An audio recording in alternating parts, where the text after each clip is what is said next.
इब्राहिम अमन्ना का। मेरे मौला ने पूछा सुनाओ तुम्हारे इलाके में इब्राहिम है? तो वो बसरे वाले हंसने लगे। अच्छा वो मौला आप इब्राहिम अमन्ना की बात कर रहे हैं? मौला फरमाया क्या मतलब, सब कुछ जानने वाले हैं। कहते मौला वो अजीब सही दीवाना है, जो भी बात झूठ हो या सच आपके नाम से मंसूब कर दे तो वो कहते हैं आमन्ना। ये तस्लीम का मकाम है। मौला फरमाते हैं याद रखो तुम्हें तुम्हारे झूठ की सजा मिलेगी, उसे उसके तस्लीम की सजा मिलेगी, क्योंकि उसने हमारे नाम की तकरीम की है। मेरी खमीर में, मेरी सरश्त में, मेरी तीनत में, मेरी जबिल्लत में अल्हम्दुलिल्लाह ईजाब है, इनकार नहीं। मालिक मान लिया आप वसीला है, मालिक जो वसीला बनेगा वसीला बनाने वाले से अफजल होना चाहिए। हज़रत ईसा की हम कुरान में इतनी सिफतें पढ़ चुके हैं। या अली आप उन सिफतों में क्या हज़रत ईसा से आगे हैं? कहा तू भी भोला बंदा है। मैं या अली मुझे नहीं चाहिए, लोग तो दलीलें मांगेंगे ना।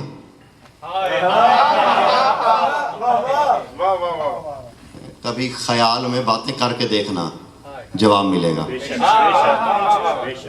मसला ये है हमारे घर से कर लेते हैं, जो मालिक है उसे नहीं करते। जो वो यहाँ डाल देते हैं वो उन्हीं का जवाब होता है। लोग जवाब मांगेंगे। कहा तू ईसा की सिफतें बता। अली बताता है कि अली ईसा से कैसे अफजल है इन सिफतों में।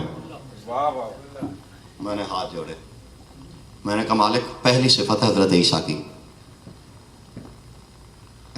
हर चेहरा मेरी नज़रों के हिसार में है और इसके बाद मुझे चेहरों पे तजस्सुस नहीं नजर आना चाहिए और मैं रहने भी नहीं दूंगा। जागिएगा। पहली सिफत बता ईसा की। अली अफजल है ईसा से हर सिफत में। मालिक पहली सिफत बता। पहली सिफत मालिक वो बतूल का बेटा है। जागिएगा, खुदा के लिए जागिएगा। इस बात के मेरे पास 9 जवाब हैं, एक सुना देता हूं, वो कबूल हुआ तो दूसरा, वरना फिर इससे आगे चले जाएंगे। मालिक वो बतूल का बेटा है। फरमाया बस? हाँ मालिक। फरमाया तुझे फिर भी फर्क का पता नहीं चला? वो बतूल का बेटा है, यानी उसकी मां है बतूल। और मुझे नहीं समझता, मेरी मां भी बतूल, मेरी जोजा भी बतूल, मेरी बेटी भी बतूल, मेरी जोजा भी बतूल। अगले मोहल्ले में हुआ हुई और पिछले मोहल्ले के अभी भी सरों से बात गुजर गई है। अच्छा रुकना रुकना रुकना, जिसके हाथ अभी भी बंधे हुए मैं उसके भी खुलवाने लगा हुए थे, बाद भी ना खोल सके तो फिर मेरा वादा वो फिर हाथ कभी खोल भी नहीं सकेंगे। इसके बाद मैं खुलवाने लगा। मेरा दावा है इस मिंबर के तकद्दुस पे और मेरे अपने इल्म पे दावा नहीं, अली के फजाइल पे यकीन है। मालिक वो बतूल है। फरमाया फिर भी फर्क है। मालिक क्या? फरमाया वो उस बतूल का बेटा है जिसे बैतुल्लाह से निकाला गया था। मैं उस बतूल का बेटा हूं जिसे काबे में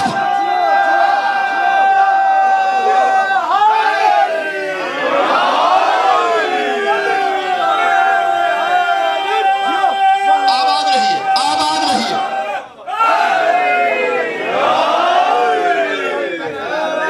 वो उस बतूल का बेटा है जिसे अल्लाह ने कहा था या मरियम फाखरोजी हाज़ा बैतुल इबादा वला बैतुल विलादा। ऐ मरियम निकल जा, ये इबादत का घर है, विलादत का घर नहीं है। और अली की अम्मा से कहा था या वालिदाता हुज्जती। खुदा के लिए जुमला सुनिएगा।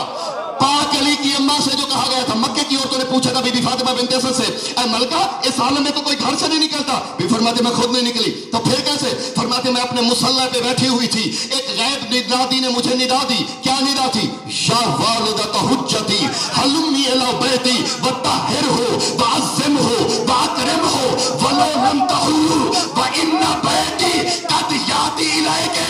ऐ मेरी हुज्जत की मां, मेरे काबे की जानिब आइए, इज्जत बढ़ा दीजिए। अगर आप लाई मेरा काबा आ जाएगा।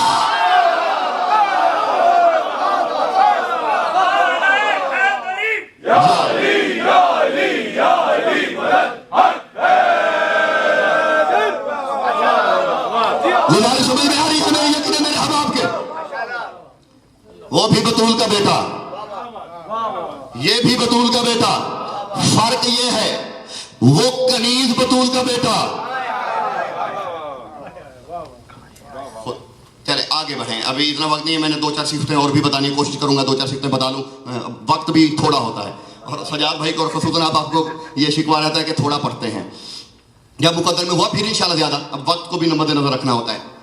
बतूल का बेटा मालिक मैंने मान लिया, मालिक वो तो दावा करते हैं इन्नी ओहियल मौता, मैं मुर्दे को जिंदा करता हूँ, बस मुर्दे को जिंदा करता है।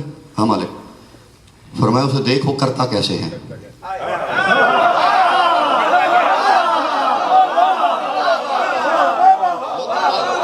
कल वाला मेरा जुमला याद है, क्या कहते थे, इलाही बेसिर्रे। चले यहां भी रुकिए, एक और फर्क बता दूं, ईसा ने मुर्दे जिंदा किए लेकिन बशर किए, अली वो है जिसने ईसा जिंदा किए। नबियों को जिंदा किया, कैसे, कितने वाकयात हैं, ईसा जैसे कितने नबियों को ठोकर से अली मौला ने, ये वाकयात मशहूर है, मौजूद है किताबों में, मैं वो दोहराना नहीं चाहता जो आपने सुने हुए हैं। ठोकरों से उधर मुर्दे जिंदा हुए, इधर नबी। रुकिएगा, छोड़िए, अली मौला तो बहुत आगे की जात हैं, हम तो अभी दुल तक नहीं पहुंच सकते। रुकिएगा, सूरह ताहा 20वां सूरा है, सूरह ताहा, चेहरों पे परेशानी नहीं होनी चाहिए। सूरह मुबारक ताहा 20वां सूरा है, रिवायत नहीं आयत है। सामरी ने बछड़ा इजाद किया था, सुना हुआ वाकया, सामरी ने बछड़ा इजाद किया था।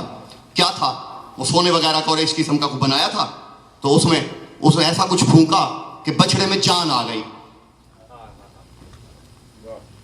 सामरी ने, बछड़े में जान आ गई थी, बोलने लग पड़ा था, बोलता था, जवाब भी देता था, अना रब्बुकुमुल आला भी कहता था। यही है ना सामरी के बछड़े के। हजरत मूसा जब मीकात की रातों से वापस आए, मीकात की रातों पे गए हुए थे, जब मीकात से वापस आए, देखा कौम गुमराह हो चुकी है, आए दाढ़ी से पकड़ा, जागना, दाढ़ी से पकड़ा, किसे, सामरी को। तो इज्जत दाढ़ी की नहीं, इज्जत सुन्नत रसूल की है। मेरे ख्याल में बात समझ में नहीं आई, हर दाढ़ी मुकद्दस नहीं है। सब कहने लगे तुम जरीहे बना के चूम लेते हो, हिंदू बुत बना के चूम लेते हैं, थप्पड़ वैसा होना चाहिए जैसा चेहरा हो, ऐसे ही ना। क्या फर्क है आप में और हिंदुओं में, वो बुत बना लेते हैं, तुम ताबूत बना लेते हो। मैंने कहा सिख भी दाढ़ी रखते हैं, तुम भी रखते हो, क्या फर्क है? नहीं, मेरे ख्याल में बात वजह नहीं पड़ी भाई, दाढ़ी तो सिख भी रखते हैं, वैसी चपेट होनी चाहिए जैसा मुंह हो, जैसे मिजाज हो। सिख भी दाढ़ी रखते हैं, तुम भी रखते हो, तो क्या तुमने दाढ़ी सिखों को दे के रखी? कहा नहीं। तो मैंने कहा हमने भी ताबूत हिंदुओं को दे के नहीं बनाए। समझ में आ रही है? पकड़ा, कहा ऐ मुल्हिद, क्या जादू है तेरे पास कि तूने बेजान में जान डाल दी। अब है साहिबान इरफान के लिए मेरी ये बात, क्या जादू है तुझ में कि तूने बेजान में जान डाल दी। मुर्दा जिंदा करना इतना कमाल नहीं, बेजान में जान डाल देना, क्या जादू है तेरे पास? उसने कहा आप नबी अल्लाह हैं, इस अहमक कौम से आपका वास्ता पड़ा है। अब सूरह ताहा की आयत है, जो जवाब सामरी ने दिया वो अलवाह क़ुलूब पे नक्श कीजिएगा। किसी को शक हो कुरान अभी मिंबर पे ले आए। सूरह ताहा है, सामरी जवाब क्या दे रहा है? बात वही है, वारसों से इज़्न लेके कुरान पढ़ोगे तो कुरान खुद बोलेगा। हाँ, सिर्फ वही मशहूर 4-5 आयतें नहीं है 14 की शान में। हाँ, खुद फरमाते नहनु मख्फियुन फी नुक़तिल कुरान वलम यरान अहदुन इल्ला मन यनफ़क़ नुक़ततन। फरमाते हम कुरान के हर नुक्ते में छुपे हुए हैं, बस नजर उसे आते हैं जिसे घूंघट उठाने का फन आता हो।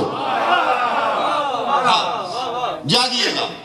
जो जवाब सामरी ने दिया, सामरी कहता है ऐ मूसा, अहमक कौम है, जिब्राइल बशरी लिबास में, बशरी पैकर में, जागिएगा, जिब्राइल बशर के पैकर में, ये जाहिरी जो बशर का पैकर होता है, बशर के पैकर में जिब्राइल घोड़े पे सवार होके गुजर रहा था। सूरह ताहा है, फ़क़बज़्तु क़बज़तम मिन अवसर रसूलिल्लाह है। वो दलील तुम्हारी झोली में डालने लगा हूं, जब याद आएगी दुआएं निकलेंगी। जागना, फ़क़बज़्तु तो क़ब्ज़तम मिन असर, अब कब्ज़ा आप खुद भी समझ रहे हैं, मुट्ठी को कहते हैं। कहते हैं क़ब्ज़्तु तो क़ब्ज़तम मिन असर, असर कहते हैं निशान को, मिन असर रसूलिल्लाह है। कहते हैं जिब्राइल घोड़े पे बशरी लिबास में गुजर रहा था, इन लोगों ने नहीं पहचाना, मैंने पहचान लिया। आलिम बड़ा था, खुदा के लिए जागना, कहते इन लोगों ने नहीं पहचाना, मैंने पहचान लिया। यही हम कहते हैं, रसूल बशरी लिबास में आए तो मक्के के किसी बद्दू ने नहीं पहचाना, जिसने पहचाना वो बिलाल बना, वो सलमान बना, वो अबू ज़र बना, वो मिक़दाद बना। हाँ, मसला मारिफत का है। कहते जिब्राइल बशरी लिबास में घोड़े पे सवार होके गुजर रहा था। फ़क़बज़्तु तो क़ब्ज़तम मिन असर रसूलिल्लाह, अल्लाह का क्योंकि रसूल था, नुमाइंदा था, अल्लाह का भेजा हुआ था। मैंने जिब्राइल के घोड़े के सूंड के नीचे से एक मुट्ठी भर ली मिट्टी की।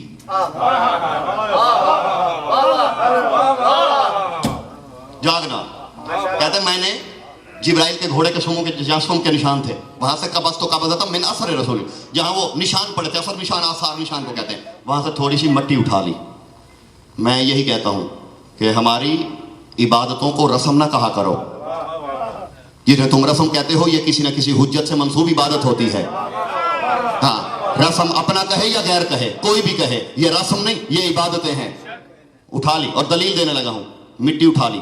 जिस मुर्दे पे डालता हूं वो जिंदा हो जाता है, बेजान पे डालता हूं उसमें रूह आ जाती है। बात समझ में आई? जिब्राइल के घोड़े के सुम्मों की मिट्टी मुर्दे जिंदा करे, बेजान में जान दे दे। जिब्राइल शागिर्द है अली का, हुसैन बेटा है अली का। अक्सरियत के सरों से मेरी बात गुजर गई है। जो मैंने कहा है अक्सरियत सोच रहे मैंने कहा क्या है। जिब्राइल शागिर्द है अली का, हुसैन बेटा है अली का। जिसके शागिर्द के घोड़े के सुम शिफा दे दे।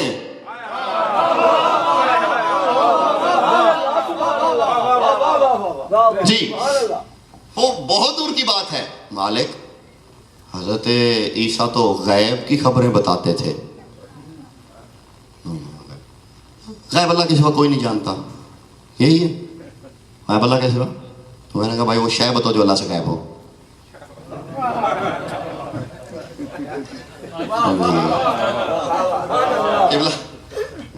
वो कौन सी शय है जो अल्लाह से गैब और अल्लाह उसका आलिम है?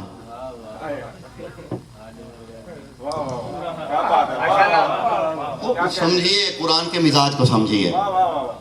कहां कब किससे कहा क्या कहा जा रहा है, ये मिजाज कुरान को समझने वाले ही बता सकते हैं। वो 14 जो वारिस है कुरान के, वो उन्हीं की गदागरी से समझ में आता है। हाँ, वो गैब जानते हैं।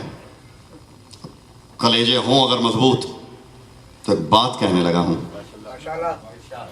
नहीं हर तरफ से माशाल्लाह आएगी तो बात कहूंगा, क्योंकि बात थोड़ी मुश्किल है।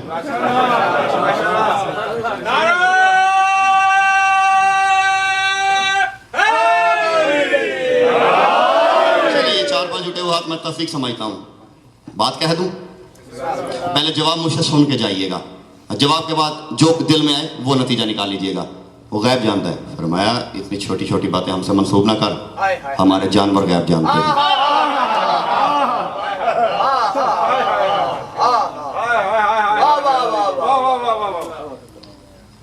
ये मुर्तजिज रुकना तो सुनते हो, किसी से पूछा नहीं मुर्तजिज को किसने बता दिया था? नहीं, ये रोज जो सुनते हो करबला की जमीन पे मुर्तजिज रुक गया। मेरा सलाम उस घराने पे जिनके जानवर भी बेशऊर नहीं होते।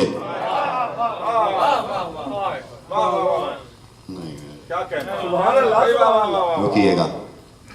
जंग खैबर जब फतह हुई ना, जंग खैबर,